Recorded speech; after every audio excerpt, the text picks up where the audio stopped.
मर की नींद सोई मत जाइए।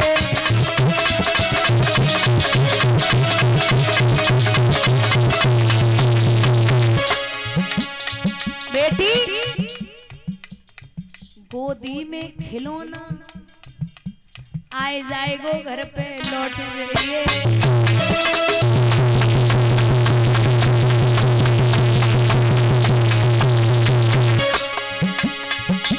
मरी करिया धोती में रसू को पागल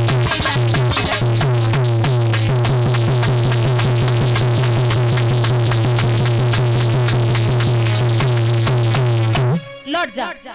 9 महीने के बाद बेटा पैदा न हो तो ये कुआं कहीं नहीं चला जाएगा। इसी कुआं में आकर के गिर पड़ना। मैं रोकने नहीं आऊंगा, लेकिन एक काम करना। क्या? कम खाना और कम सोना, किसी की बुराई मत करना। और माताओं, ये सत्य है, गर्भावस्था में माँ जो गर्भवती होती है वो 9 महीने तक हो सके तो बाल कृष्ण जी की पूजा करती रहे। और अब मैंने देखा है माताएं वो साड़ी बांधती है ना तो पूरा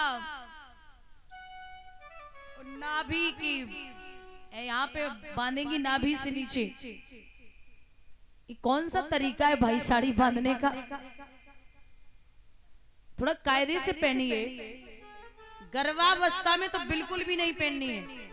यहाँ लोग बैठे हमारे बुजुर्ग दादा, ये भागवत का प्रमाण है कि कंस जो था ये दुर्मिलिक नामक राक्षस से संभोग जो हुआ उससे पैदा नहीं हुआ। ऐसा नहीं है कि संयोग से पैदा हुआ हो। ये जो पवन रेखा थी उग्रसेन की पत्नी सिर्फ और सिर्फ गर्भावस्था में मायके गई थी और वो शरीर से वस्त्र हटा गर्भ पर दुर्मिलिक नामक राक्षस की सिर्फ और सिर्फ निगाह पड़ी है। निगाह पड़ने से ही राक्षस पैदा हुआ, संभोग नहीं हुआ। क्योंकि कंस अकेला नहीं था, कंस 9 भाई और 5 बहनें थी। बोलिए गोविंद भगवान की। ये भागवत का प्रमाण है, ये भागवत का प्रमाण है। कंस 9 भाई और 5 बहनें थी। दादा, माताओं को बहुत कायदे से साड़ी पहननी है और शादी के बाद हो सके तो हम समझा देंगे, तुम नहीं मानोगी मुझे पता है, लेकिन शादी के बाद सर से नीचे कभी भी पल्लू नहीं हटना है। चाहे आप सूट पहने चाहे साड़ी बांधे, सूट अगर पहन रखा है तो दुपट्टा सर पे ही होना चाहिए। ऐसे रहना है आपको।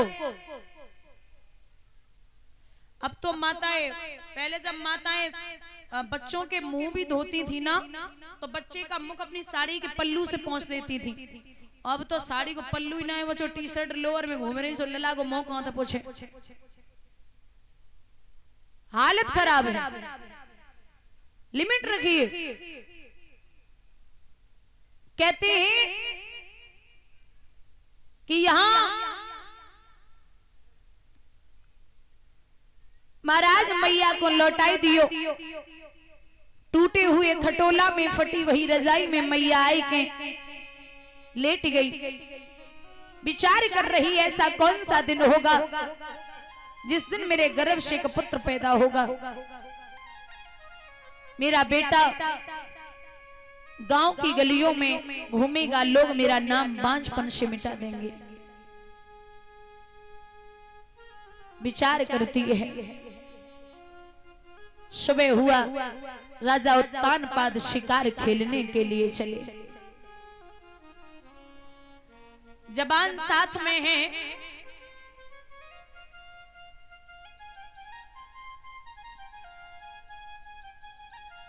एक हिरण का पीछा करते करते राजा निकल गए। अंधेरा हो गया।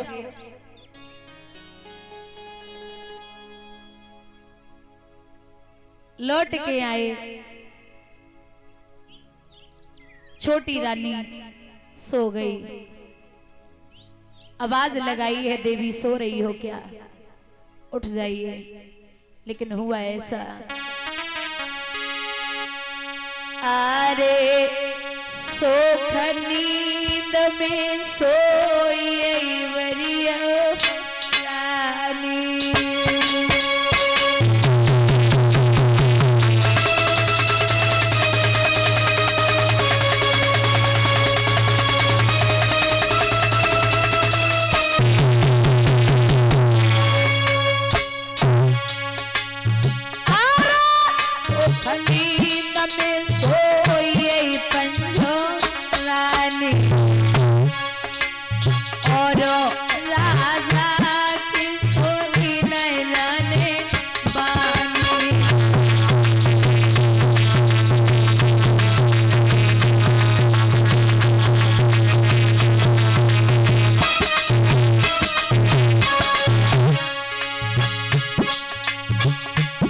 अरे मैंने क्या कहा, दरवाजे खोलो, सुना नहीं? दरवाजे खोलो। अचानक राजा आवाज लगा रहा था, तब तक बड़ी रानी की याद आ गई। अरे जे ख्याल सुनीति को और फौरन घोड़ा लौटाओ।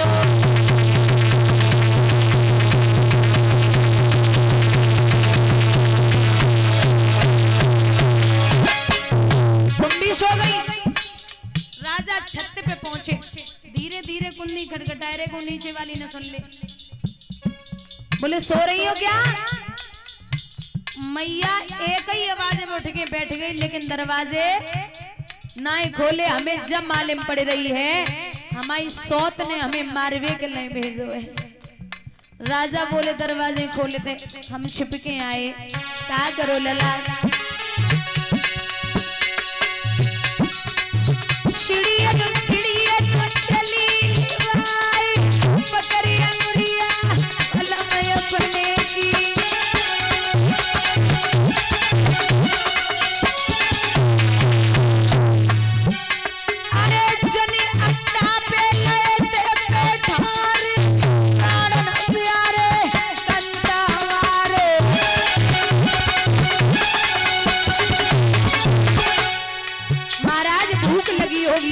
बोले बहुत तेज।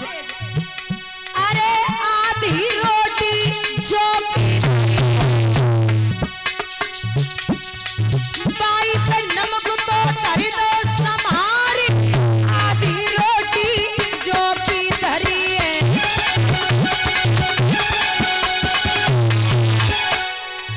मेरे महाराज सीताराम राधे श्याम गम में भुरारो।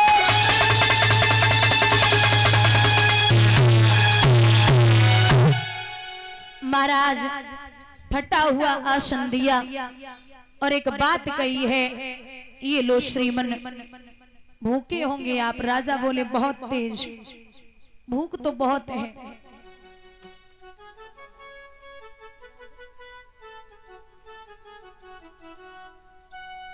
जवाब दिया, भूख बढ़ रही थी तो बुजुर्गों याद रखना, आधी रोटी जौ की रखी थी दादा, उसी पे नमक रख कर के राजा उत्तानपाद को दिया। वो एक निवाला राजा उत्तानपाद के गले से नीचे ना उतरो। झपट के रानी सुनीति को छाती से लगाए के बोले, अरे देवी, ये एक निवाला गले से नीचे नहीं उतर रहा है तो ये रोटियां रोज खाती है, ये कैसे हजम होती है? मैया ने शरण पकड़े, नाथ आपने तो पूरी रात समझाया था, लेकिन मैंने आपकी एक भी बात नहीं मानी, हमें माफ कर दो। राजा बोले, माफ तो क्या करूं तुम्हें? अरे जो एक नमक के साथ निवाला गले से नीचे ना उतर रो तो ये रोटियां रोज खाती है, ये फटा हुआ आसन हमें दे रही है। अरे जो राज महलों में पलने वाली आज यहाँ पड़ी हुई है, मुझे कैसे चैन पड़ेगा?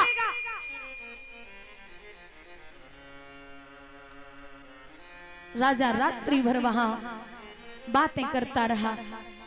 4 बजे ब्रह्म मुहूर्त में दादा मैया सुनीति के यहां से जब राजा चले तो झपट के चरण पकड़े, महाराज कहां जा रहे हैं?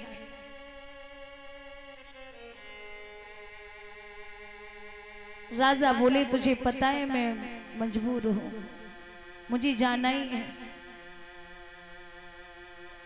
नीचे पहुंचे, रानी सुरुचि ने जवाब दिया, श्रीमन क्यों हो गात मलिन छटा छवि छीन के सुंदरताई, और चेहरा को ढरकियो नूर फिर गई, कई रात सोत घर रहे जान में लय रही धमकाई, और बादन की करियो याद कसम मोते खाई। हमें लगता है आप रात भर सोत के आ रहे हैं। राजा बोले पागल है क्या, कुछ भी तुझे लगता है कि मैं वहां गया? अरे 6 महीने हो गए मैंने उसका चेहरा नहीं देखा, और तू कह रही मिल के आया हूं। अगर भरोसा नहीं है तो ये ले जा तलवार से मार दे। ऐसे हड़काइयों तो समझ में आई कि से गए ना है। पर महाराज मैं मजाक कर रही थी, तुम भी नाराज हो गए। रात्रि भर राजा वहां विश्राम करता है। दादा रात्रि भर विश्राम किया। प्रमाण मिलता है समय के अनुसार दोनों माताएं गर्भवती हो गई। एक ने किया गर्भाधारण, उस दिन से पलिंग न छोड़ा था। एक ने बराबर आज तलक खेतों का नाज बटोरा था।